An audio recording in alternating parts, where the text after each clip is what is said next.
How's it going, everybody? I'm your host, the Carolina Collector. I hope you're all enjoying your weekend. Happy Sunday to each and every single one of you. If you like what you see and you enjoy the content, I'd really appreciate it if you would subscribe to the channel, smash that like button, comment in the comments section below, and hit the bell to receive notifications. Also, I do have an eBay store called the Carolina Collector 001. The link is in the description box below of each and every single video and short I upload here on YouTube. I do have another graded slab up for auction. It's an Ellie De La Cruz Topps Flagship Series 1 from 2024, graded an SGC 9.5. It looks like it's going to do pretty well, along with a Corbin Carroll Cosmic out of 75 Auto, which looks like it's going to do pretty well. Behind me at my printing station, I actually have two cards that I sold via auction recently. I discussed it in my previous video. So thank you to all my eBay customers, my supporters, friends, family, neighbors, etc. You are all amazing. So let's get right to it. If you saw the thumbnail, I'm scratching my head because, as you know, I don't script my videos. I kind of just, come off the top of my head. I don't script anything. I do go into it with a prerequisite of the subject matter that I'm going to discuss, but this one has me just puzzled because this is now the third time this team has tried this. And if you see what I'm wearing a knockoff replica of a classic Franz Beckenbauer New York Cosmos jersey. Of course, I'm not promoting or supporting the sale and distribution of knockoff goods, but unfortunately, to try to get Beckenbauer's shirts that are officially licensed, with the exception of Topps, which I have an example of that here, they're very difficult to come by. But I wanted to talk about this because I actually have a collection of jerseys right here in my hand, based off of Franz Beckenbauer's New York Cosmos jerseys. You know, Pele, of course, back then was the Cosmos sweetheart because he was the one that the spotlight was shined on in order to bolster the sport here in the United States. And the Cosmos have been around since the 70s. And they are just bizarre, because it got to a point that with all the hype and the money that was poured into it with players like the before-mentioned Pele, Franz Beckenbauer, Giorgio Canaglia, Shep Messing, Carlos Alberto, other players like that. The Cosmos just all of a sudden exploded into the sporting scene to the point where I believe there was an instance where Pele showed up at the original Shea Stadium during a Mets game and they had to stop the game because the fans went nuts. So that's how big the Cosmos were. They were arguably right there up at the same level as arguably the New York Yankees and the New York Giants. But as hype will always have it, hype does tend to wear people out. And when you pour so much money into a team like the New York Cosmos, if you don't have good advertising, if you don't have TV rights, if you don't have sponsorships, you're going to crash and burn. And that's exactly what happened with the New York Cosmos. They got way too big, way too fast, and then all of a sudden by, I believe, the mid-'80s, they were dissolved. And a man, I believe, if I remember my history correctly, by the name of Pepe Pinton, was responsible for holding on to the name. I think Giorgio Canaglia had a part of that prior to his death, but I believe Pepe Pinton was the one that held on to the name after they were completely dissolved. And then years ago, they tried to bring back the Cosmos. Pele was before he passed away. They really tried to push to bring the team back into a new iteration of the NASL. And for a time, it was doing pretty good. I've seen them multiple times, as a matter of fact, in their second iteration, But again, without the TV rights, without the sponsorships, without broadcasting rights on TV, all that kind of stuff, it's just the team are going to fail. And of course, they did fail. And it's a real shame because you had big stars playing on that team. Even Johan Cruyff, who was not an official member of the Cosmos back in the 70s and 80s, would play exhibition games with them right next to Franz Beckenbauer. And Franz Beckenbauer, of course, went back to Bayern Munich and then came back to the States again and then went back to Germany to play for Hamburg, and that was pretty much it for his career. And then, of course, he became the manager of Germany, etc. Pele, up until the day he died, I mean, that guy was, the sweetheart of American football, aka soccer. And most of the stuff that you see on eBay and all across the board, of course, is all based on Pele's jerseys. It's very difficult to find Beckenbauer jerseys unless you find retro knockoff replicas like the one I'm wearing. Again, not supporting the sale and distribution of knockoffs and stuff like that. But like I said, Beckenbauer jerseys are extremely difficult to come by, and in some cases can be fairly expensive. And I'll show you some examples of that as a jersey collector. So I know I'm kind of like rushing through the history of the Cosmos. I just saw this a couple days ago, and I immediately went like, you got to be kidding me. The Cosmos are coming back for a third time. Man, the Cosmos brand just doesn't want to die. And I give the USL some credit here for trying to bring them back.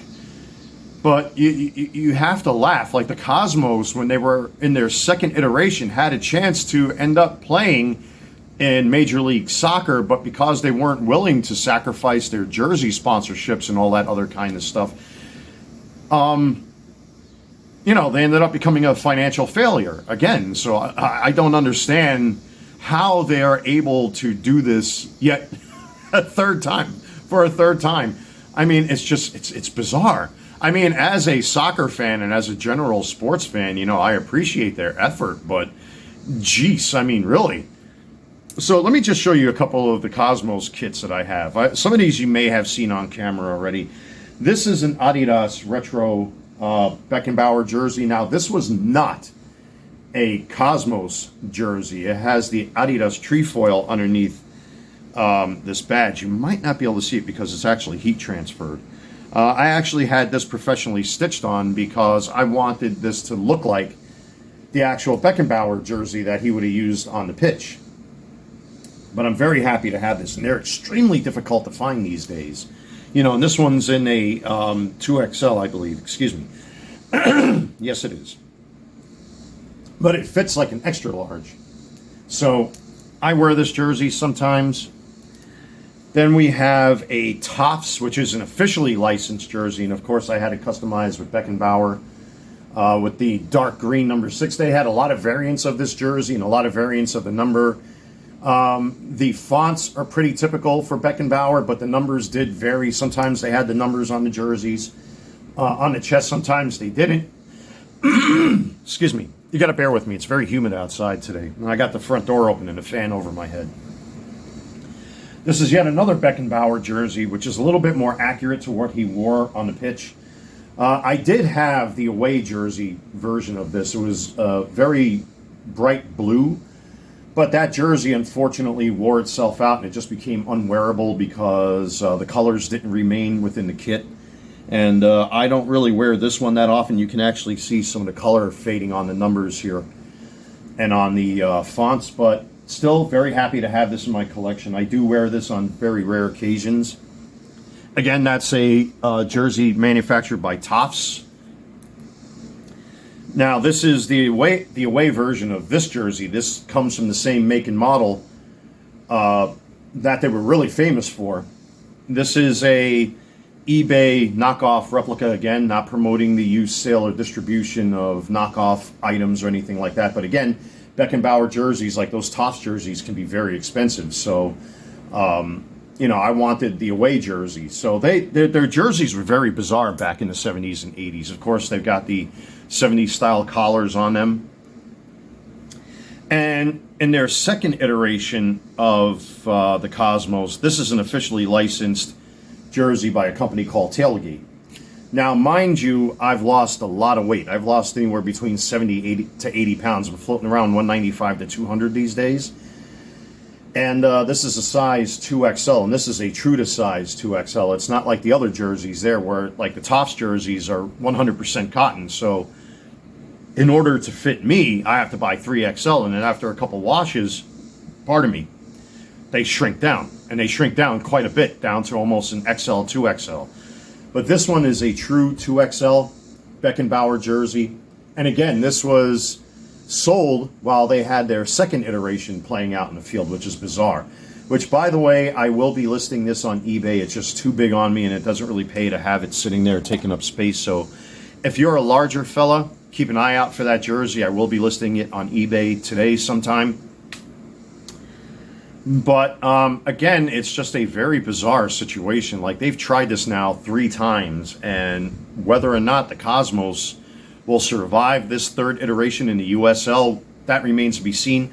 I believe the team should be taking the pitch next year in 2026, if I'm not mistaken. I believe the date set is around March 2026. And they're going to be playing in New Jersey. The second iteration of the club, again, bear with me, it's humid outside. The second iteration of the club shared MCU Stadium out in Brooklyn with the Brooklyn Cyclones, which is the minor league Mets team. And then they moved back out into Long Island to play on the original pitch where they first played before they got big, before they moved into Meadowlands Arena, what is known as Giant Stadium or Jet Stadium. So to move them out into Jersey, again, it's just like, bring them to New York. The second iteration of that team did have a stadium planned to be in New York someplace. I believe it was in Queens, or I don't know if it was going to be by Aqueduct or someplace out there. I don't remember. You can always fact check me online. But they had plans for a stadium out there.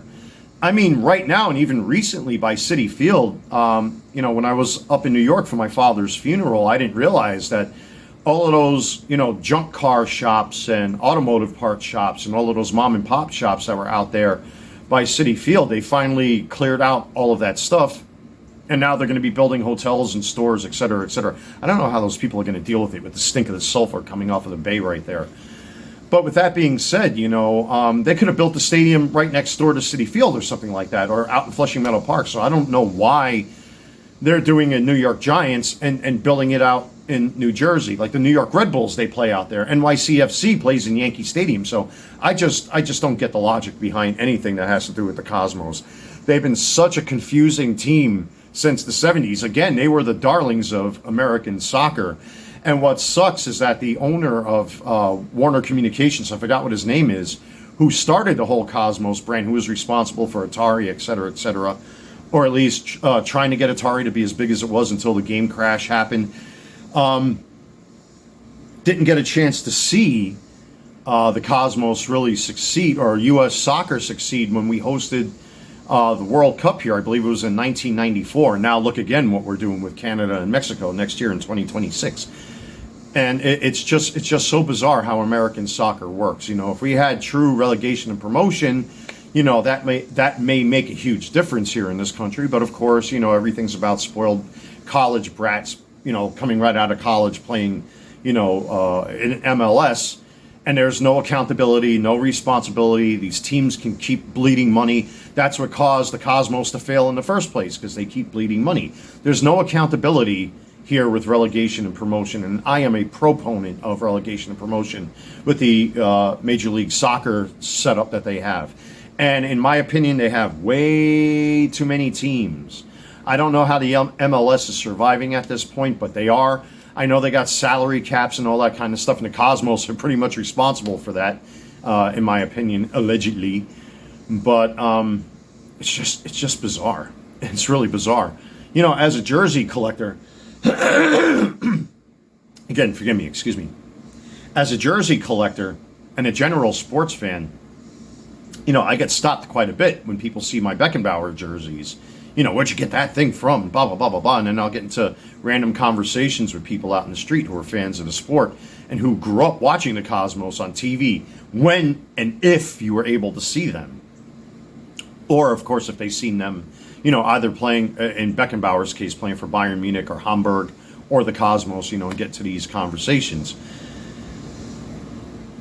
And I love retro jerseys to begin with anyway. There's no way to put it. Anybody who knows me knows I love throwback stuff. I love throwback jerseys. I love Nike Air Jordan retros.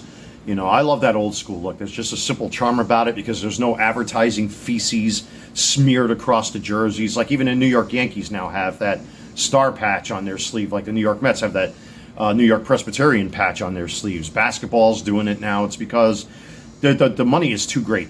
There's just too much money to pay these players like Juan Soto. $750 million. Ugh. My God. I mean, some of these guys are well deserved, are deserving of their paychecks, but my God, I mean, where's all this money coming from? Of course, you know who. The fans.